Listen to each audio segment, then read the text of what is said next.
Good afternoon, Littleton. Welcome to 01460 on the go. Today is Thursday, November 6th, and we are here today with EHS Director Liz Tretiak and Chief of Police Matt Pinard. And Jim Duggan is here as always. Our topic this afternoon is the Safe Return Program. 11% of Littleton seniors age 65 or older have been diagnosed with Alzheimer's or related dementia.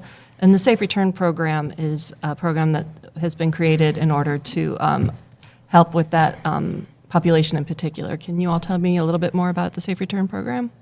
I can start. Sure thing. Yeah, currently we have 22 participants in the program. Mm-hmm. It's our safe kits that they can either receive from Council on Aging or Elder Services, or they can come to the police department and pick up the kit. The kit consists of GPS tracking, an AirTag that the family would only have access to, medical alerts, cards, and also some chimes and doorbells. If the seal of the exterior of the house is broken, it'll go off to alert the other people within the household. We were able to kind of kick this up because of the donation that the Rotary Club gave us, along with a resident from town. We received two private donations, one from the Rotary Club and one from this private donor. And we were able to kind of build these safety kits up. And I think it's safe to say it's not just for the elderly, too. It's for those with autism as well, any kind of disorder that they might wander. So I think we do have some children in this program as well right now. So you can think of it more broadly, not just seniors, but anyone who has any chance of elopement or wandering or leaving the safety of their homes.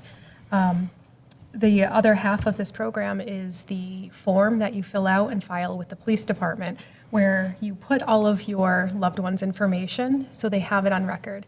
And that includes a photo of them, where they're known to go to if they leave their home, things that they might respond well to, things not to say, just different tips and tricks and where you might be able to find this person, because minutes, seconds matter when somebody leaves the home. Correct. I think we've seen many situations around, the state, the country, where people leave home and the outcome isn't always great. So anything we can do to save time and locate people as quickly as possible.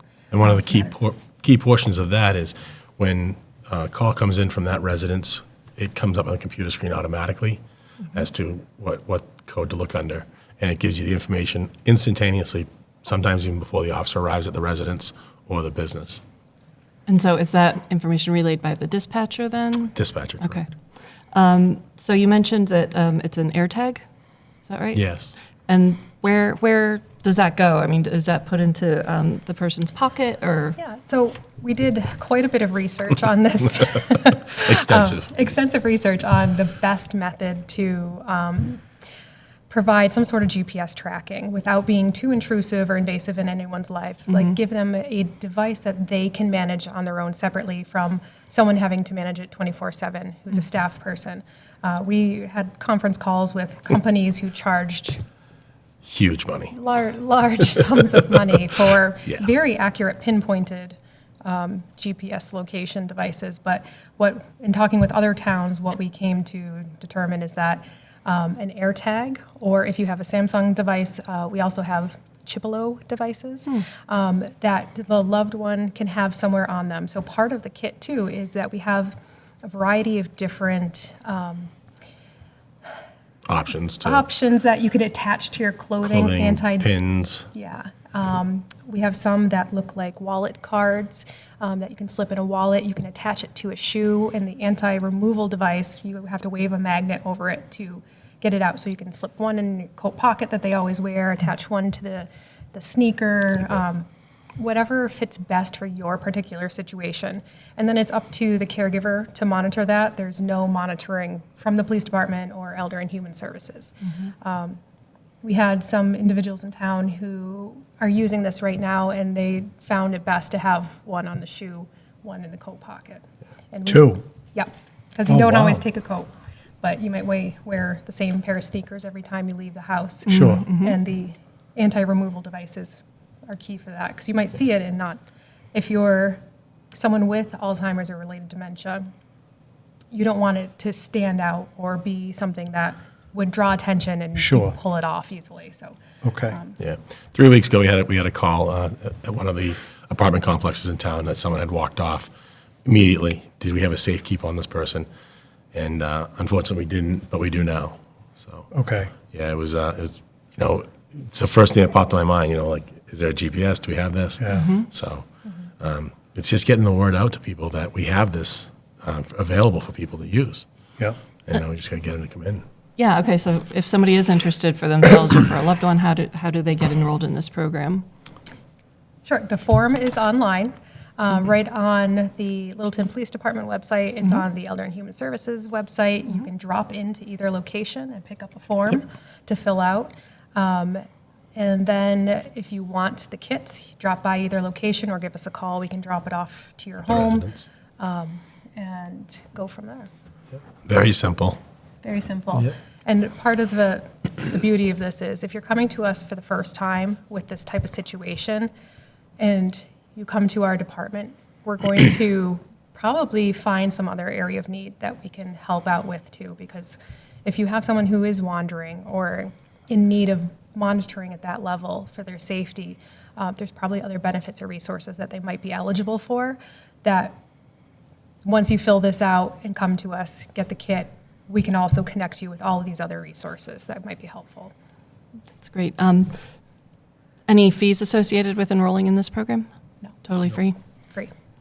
Very free. Can we, Chief, one thing that you had talked about, it comes up on the screen for the dispatcher. Correct. Okay, which is great. So now you have an officer of the interaction because the experience that I'm aware of, or the what's going on that I'm aware of, what they're doing, restaurant people, servers, bartenders, things of that nature, management, they are offering training because the communication, the interaction is sometimes people that aren't trained, they would have they wouldn't be able to handle it correctly. They may get frustrated when figuring the person is being combative or just standoffish or anything like that. And so your training, I'm sure, has been around that. It has. Actually, every single one of our offices has been trained. That's great. In CIT, critical incident training, and it's learning how to speak in these difficult situations, Right. Where someone may get triggered by a certain word or The volume, even the volume, right, how loud exactly. you talk, how low you talk, and they may get frustrated at that point in time. And it could be a triggering mechanism. Yeah. So every single one of our offices, and 90% of our dispatchers went through the same training, and it was incredible.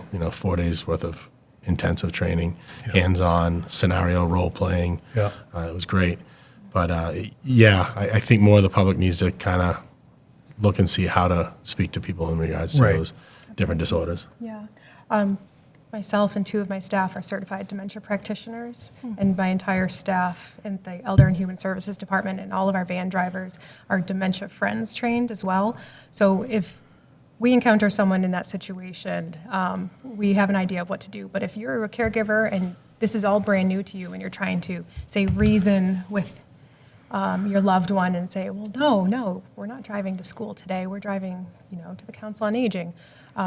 We can help you with tips and tricks on how to manage those situations and not Great. escalate, as you said, Yeah. the situation. And some call them little fiblets is the term that's Fiblets? used. Fiblets. Okay. Yeah, a fiblet. It eases the tension of the situation without causing unnecessary distress to the person, because at some point there is no getting through and having them understand what is actually happening in the present moment. Yeah. Sometimes you have to step into their reality and kind of go with the flow in order to ease the situation. Can you give us an example of a fiblet? A fiblet, sure, you're at home and your loved one's trying to leave the house, so they have to go pick up the kids from school. And they're adamant they're trying to leave the house, time to pick up the kids from school, but the kids haven't been home in 20 years, they're adults. A fiblet might be, oh no, they have soccer practice, they don't need to be picked up right now. Why don't you come help me do the crossword puzzle, redirect them, kind of tell them there is something else going on. Yeah. Not say, what do you mean? The kids have been Yeah. Right. grown up for 20 years. That's very disorienting and very alarming to hear if you truly believe your kids are in school. Yeah. Right. So, oh no, soccer practice, we don't pick up today. They'll be home later. Let's go over here and work on. Yeah. Redirect. Redirect and de-escalate. Yes. 2 keywords in Yeah. the whole dementia scheme. You mentioned this isn't just for older people. Can you talk about the age range that is involved in the program here in Littleton? I don't know the exact ages off the top of my head, but Sure. I do know that there are some students in town who have tendencies to wander, and I believe they're, I believe it's autism, Autism. who are enrolled in the program. And I think it's very helpful for the Yeah. parents. We're trying to push this program out to our surrounding communities as well. We're only good for our community. We're taking care of our community, but this is, a nationwide problem.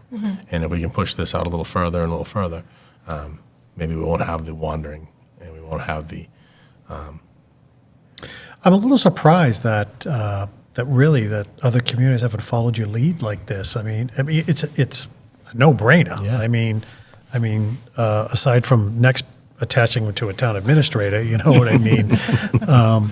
Yeah. But I think I'm really surprised, especially.